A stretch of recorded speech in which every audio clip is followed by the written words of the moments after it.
So we got our puppy.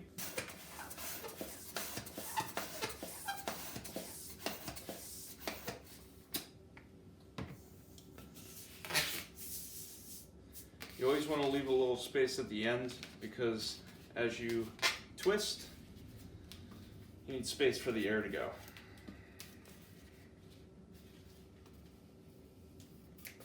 So we're going to take this, put it like that,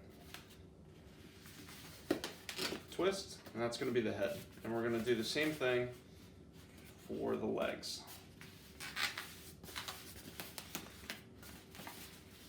Try to make the legs as even as possible.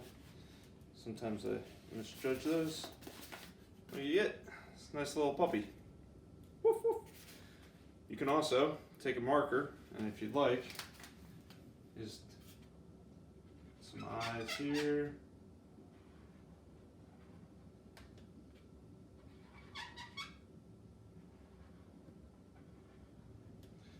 Some eyelashes.